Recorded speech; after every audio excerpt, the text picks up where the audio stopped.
Mr. Chairman, Secretary to the Ministry of Defence and Urban Development, Commander of the Army, other delegates for the Defence Seminar 2013, fellow panelist Mr. Arun Tambuttu, my dear friends. First of all, let me say thank you to the Secretary to the Defence for organizing a seminar of this nature together with the armed forces and also creating a forum for subjects like nation building also to be discussed at a forum of this nature. I believe it is very timely, it is very appropriate, and I want to say thank you to all of you for inviting me to share a few thoughts today at this important forum. The topic that has been assigned to me is a very interesting one, where the Pearl of Asia is today being strategically placed to serve as an important economic center. To speak a few words on that subject. Naturally, it is a subject which is close to my heart, and when I was invited to speak on that, I accepted with great pleasure. Let's look back on our country, the way it was structured in the ancient past. As you know, Ptolemy, the famous ancient historian, spoke about Sri Lanka, and he created a map where he placed all the countries in his travels. And if you look at Sri Lanka in his map, it is a much larger country than it actually is. That was the perception that they had of our country, possibly because of the great significance that the country commanded at that time. He relied upon the information that was supplied to him by various travelers, and when he constructed his map, it is likely that his perception guided the size of the nation, and it is very interesting to see Sri Lanka in that fashion and in that form being created. It was strategically important then, and from what we would speak today, it is strategically important today as well. But since then, Sri Lanka's historical economic importance had declined due to many reasons. Firstly, the many foreign invasions that took place in our country. We were first of all colonized by the Portuguese, then the Dutch, and the British from 1505 right up to 1948, which was similar to many of the other countries in our region. And as we all know, these colonial powers plundered many of the natural resources and also neglected certain natural strengths that the country had. So as a result, it became a lot more difficult after independence for the country to regain its position in the world. We know that we have something like 30,000 tanks that were constructed during the ancient times, and many of those tanks were neglected, as a result of which the huge fertile agricultural base that Sri Lanka had was neglected for a long period of time. It took many decades for us to get back to that level of supremacy in agriculture, and it was only a few years ago that Sri Lanka was once again self-sufficient in paddy. And this was, mind you, a country that in the ancient past used to export rice to many of the other countries of the world and was known as the granary of the East. But it took a long time, and that is what happened in the past. And some of the administrative structures that we had, of course, were replaced by new administrative structures, but they may not have been conducive for the domestic growth and stability as well. So again, we had to reinvent, we had to start over again since independence to get back to a certain position.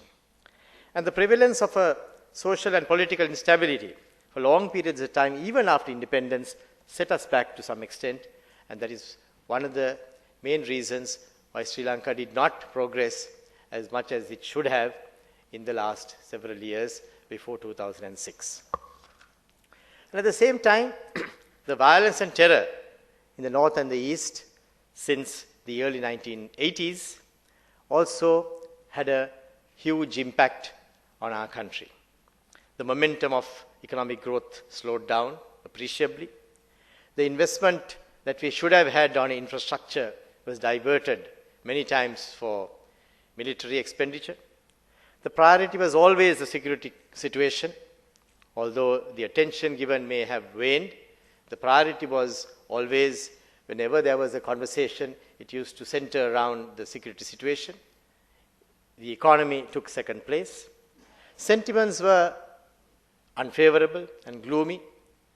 The brand that Sri Lanka had was that of a country which had a war always, and people had got used to thinking of Sri Lanka in that mode, and it used to be very difficult for people to convince or to be convinced about coming and investing in Sri Lanka. And since 1983, the country was enveloped by this feeling that we are a nation which is beset with terror.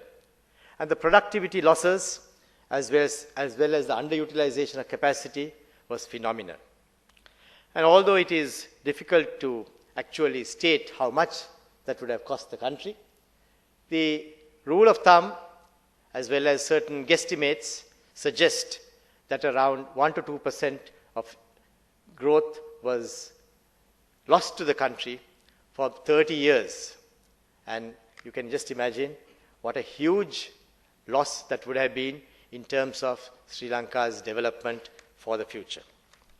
The human cost was also immeasurable. There were thousands of lives lost, thousands of people who were maimed. The central bank by itself was one of those institutions that was attacked directly, and it was a bomb of the 9/11 style, where a truck laden with 500 kilograms of explosives rammed into the central bank. 41 people died instantaneously. 19 are still blinded. So this was the suffering that we had to undergo for many, many years. At the same time, we could not capitalize on our geostrategic location until 2006, when a new Sri Lankan attitude and a new Sri Lankan vision was created. The chairman alluded to the Mahinda Chintana, and the Mahinda Chintana spoke of a new Sri Lanka being created. And in that new Sri Lanka, the president articulated the vision where we need to live as a strong nation, we need to put behind us the period of terror, and we need to create an atmosphere where economic development could be given the limelight and the focus. And we still, rather ashamedly sometimes, have to refer to Lee Kuan Yew's comments that he made in 1950, where he said that Singapore wished to be like Sri Lanka. But today, I believe people can see that Sri Lanka is moving to that potential that we had been always having in the past, and we are now finally are able to move towards the new era where we can realize that potential. The economic momentum that built up after the end of the conflict has been very, very strong. And notwithstanding the fact that we have been beset with a global condition which has been extremely hostile, overall, the economic conditions worldwide have been beset with serious problems. But even in that atmosphere, Sri Lanka has been able to move forward on a more certain path, on a high growth path, which is very important for us to recognize. I'll take some very quick snapshots of the economy. Over the last 4 years, Sri Lanka's economic growth has been on average an impressive 7.5%. There are many countries today who would give an arm and a leg to come to 0.5% or 1.5%, but Sri Lanka in the last 4 years has averaged 7.5%. And if you see the final part of the graph, you would find that we have been consistently having high growth in a space of time where worldwide it has been really tough going. And at the same time, we have been able to maintain our macro fundamentals also in a benign condition. particularly inflation. And once again, here we can see the last circle is showing you how inflation has behaved over the past 55 months, which has been in single digits, and that is again one of the few countries where we have been able to maintain a record of that nature. Noteworthy gains have taken place in the international business rankings. Our business ranking in Sri Lanka is today the 81st position. 81st position is not a flattering number to have, but when you realize that just 2 years ago, Sri Lanka was at the 102nd position, and we are moving at a pace that is the fastest in Asia and the second fastest in the world, I believe that tells a story how Sri Lanka is moving forward. So even in the index of economic freedom, corruption perception index, the human development index, the global prosperity index, in all those indices of the world, Sri Lanka has been moving forward at a fairly rapid pace. In the meantime, there has been massive infrastructure development projects that have transformed the country, and it has benefited the country a huge way because of the change that it has given to the way Sri Lanka does business, the way Sri Lanka behaves, the way Sri Lanka is able to go about its quest for nation building. The road development projects have been phenomenal. Everywhere when you go, you can see that the roads are being built up. The cities are clean. I think huge credit has to be given to the Ministry of Urban Development, particularly the Secretary, for taking the initiative to ensure that these city developments are at the top level of attention, where we can see now a new cleanliness taking place in the city. The power projects that are today in progress will ensure that for the next 20 years, Sri Lanka will not have a single day's power shortage. At the time that President Mahinda Rajapaksa became the president of this country in 2005, November, the coverage in electricity was only 73%. That is, only 73% of the people of this country had access to electricity. Today it has gone up to 94%. And before the end of next year, we will have 100% coverage for people in electricity. That, my dear friends, to my mind, is all about nation building. If you have opportunities created for people with good roads, with good access to finance, access to electricity, access to education, access to health, that would ensure that people can go about their business and create new opportunities for themselves as well. Port development projects, I will touch on that in a little while. Airport development projects, ongoing rural infrastructure, the Gamanaguma, the Maganaguma, these are all projects which takes development work right down to the grassroots level, to the levels of the village. Lighting Sri Lanka I already spoke to you about. And in addition to that, the mega projects also have been taking place. I was told many years ago that when you want to see development, you got to see many cranes right around the city. So if you look out of your hotel windows, my dear friends, particularly those of you who have come from other countries, you would find that you can spot many tower cranes where work is being carried out. That will give you a clue as to what type of activities are taking place, and not all are government-owned projects. Many of those are privately owned, privately funded projects, which tells you that there are others who are getting connected to our economy, and that is a vital sign as well. And the rapid growth ensured that the previously conflict-affected areas and provinces were also supported, and there was a huge amount of work being done in all those areas. If you look at the graph of 2012, the highest growth was recorded by the northern province and the eastern province. So that shows that there was a huge amount of investment, and that investment propelled the growth of those previously conflict-ridden provinces, which ensured that the deliverables of the growth was much faster in those areas than in other areas. In 2009, also, immediately after the end of the conflict, nation building had started in earnest.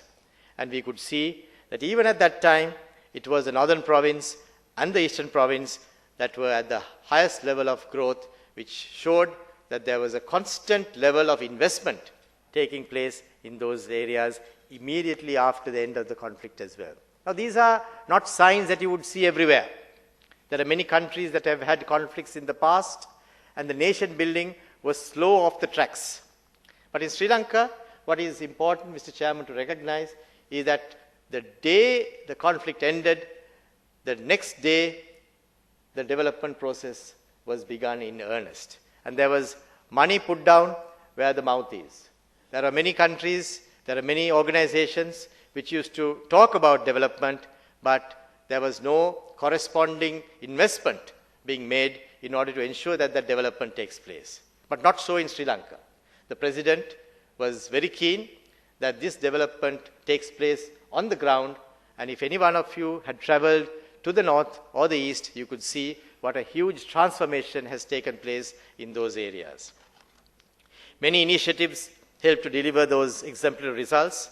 Fast-tracked loans, a huge number of people who were given opportunities for livelihood development, large number of bank loans, the banking density was improved. Now, that was a part of the work that was done through the efforts of the central bank, but there were many hundreds of agencies that worked diligently to ensure that this nation building was taking place. And as a result, since 2009, there were massive investments that were made in the north and the east. So much so that the total amount of investment that was made in those areas in the past 4 years was as much as $3 billion. Now, my dear friends, when I say $3 billion, many people will not know what $3 billion could buy. That is why the next slide shows how much $3 billion could buy. It could have bought us 15 Colombo-Katunayake expressways. So if we did not do the development work, that money could have been diverted to have 15 new Colombo-Katunayake expressways. Or it could have bought 4 Colombo-Galle expressways. Or it could have bought 93 500-bed hospitals. Or nearly 1,000 student schools. Or 8 South Colombo breakwaters. Or even 14 international airports. Or 7 mega power plants. If you want to see a combination, let me say it could have bought you 2 Colombo-Katunayake expressways, 1 Colombo-Galle expressway, 10 500-bed hospitals, 100,000 student schools, 1 South Colombo breakwater, 1 Mattala airport, and 1 more 300 megawatt power plant. So that was the investment that was made by the country to ensure that there was nation building in the north and the east.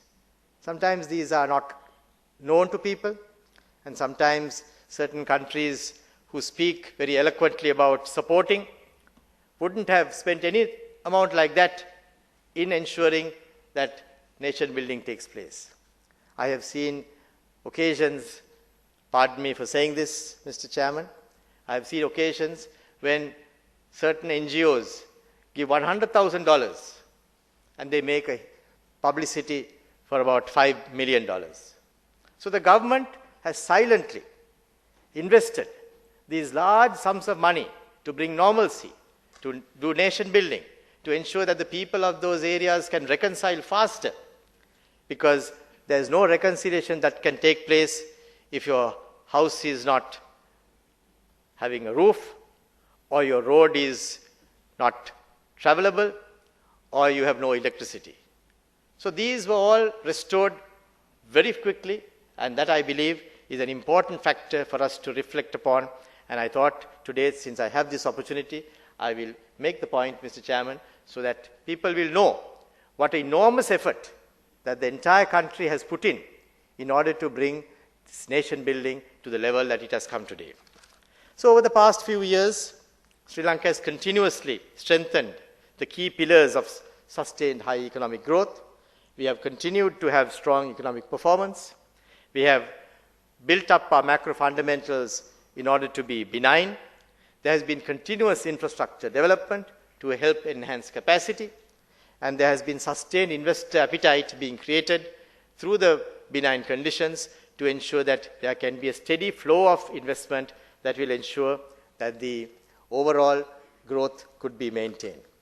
And towards that objective, the Mahinda Chintana vision for the future has identified 5 hubs that would be the cornerstones of the economic development of our country: the maritime, aviation, commercial, knowledge and energy, and that will be ably supported by the tourism hub, which will take Sri Lanka to the next level of development in our history. Significant milestones have been achieved in moving towards the aviation hub. The international airport in Mattala, the Bandaranaike International Airport in Katunayake is being enhanced to handle 15 million passengers by 2015. A number of new airlines have come into Sri Lanka. Domestic airports are being upgraded. Many new companies with new services are coming in. And so, also with the maritime hub, the first stage of the Colombo South Port has been developed. I saw pictures over here as well of all those development activities. I'm pleased to see that. The Hambantota Industrial Port, the Oliville Port commenced just 2 days ago, and that's another mega project that has been completed. The Galle Port is being transformed to be a tourism-related port. So all these are happening.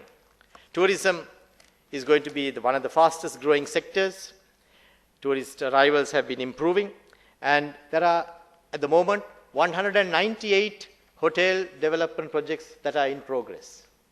So you can see Colombo's skyline, the country's skyline would change, and you would probably see a completely different hotel sector in the next 2 to 3 years as well. And Sri Lanka is aiming at being able to deliver entire energy requirement without interruption in the next 2 years, for the next 2 decades, and there are projects in the pipeline to make that happen. And oil and gas exploration has started, and work is already on the way in the Mannar Basin. Favorable market conditions and the investment climate is also being pursued, because Sri Lanka can position itself well as a knowledge hub as well as a commercial infrastructure hub, where the new areas of development, particularly the IT-related activities, the business process outsourcing, those have tremendous potential, and there will be new opportunities being created for the young people of Sri Lanka, and they can in turn provide the services to the rest of the world as well. And with these changes, and we are now trying to transform Sri Lanka to be a strategically important economic center, we would find that the entire structure of the Sri Lanka's earnings would change in the next few years. And the external account will also undergo a change. These are some numbers that I have put down, and we'll share this presentation with you so that it will give you some insight about how Sri Lanka is projecting to move in the next few years. We are well on track in each of those areas, and we are working diligently towards ensuring that all these planned outputs are being realized. And with exports, with services, workers' remittances, if you take each one of those areas, there are special teams that are working in order to ensure that this transformation is not something which is abstract, but something which will be realized in the next few years as well. So those structural changes will take Sri Lanka to a $100 billion economy by the year 2016. Right at the moment, we are a $60 billion economy. When we started speaking about a $4,000 per capita income, the President, when he articulated that, the first time, Sri Lanka was only at a per capita income of $1,250 in 2005. And many people didn't believe that that's going to take place. But today, we are well within striking distance, and we would be doing that by the year 2015, and the latest by 2016. So these goals, just like the planned approach in relation to the war on terrorism and the humanitarian effort was realized, these are also the realizations of other goals of our country in a very planned manner, in a sustainable and diligent manner. And we are also, in our view, being helped by the Asian Renaissance that is taking place. Mr. Chairman, please permit me to also share this particular slide, which is an interesting one, where in the year 1700, Asia was the key of the world. Asia accounted for nearly 60% of the GDP contribution of the world. But it gradually started reducing right up to about 1960s, and at that stage, it was only about 14 to 15% GDP contribution from Asia. So there was a decline that took place over the 200-year period. But thereafter, again, Asia has been rising, and today we believe that by the year 2050, Asia would overtake as well, and in PPP terms, it should happen even earlier than that. So Sri Lanka is also part of that entire sequence, and we believe that that is also an important factor in the realization of the goals for the next few years. Mr. Chairman, permit me to conclude by giving you the suggestion, which is not mine, but a suggestion that has been made by many outstanding writers of the world, that Sri Lanka is poised and is now identified as a breakout nation. I think the key to being identified as a breakout nation was that Sri Lanka was able to put behind it the baggage that it carried for 30 years. So the 30-year interruption that we had towards our development activities is now over, and today we can realize our potential in the way that it can. So let me say that the time is now for Sri Lanka. There is ample opportunities for nation building. There's ample opportunities for investment, and we have worked closely with many countries to ensure that the investment takes place. And I believe in time to come, Sri Lanka will be able to realize that potential, and perhaps once again, Singapore will say Sri Lanka is now moving to the potential that we expected it to have, and it is now realizing that potential in the way that it should have done and is today doing so. Thank you very much.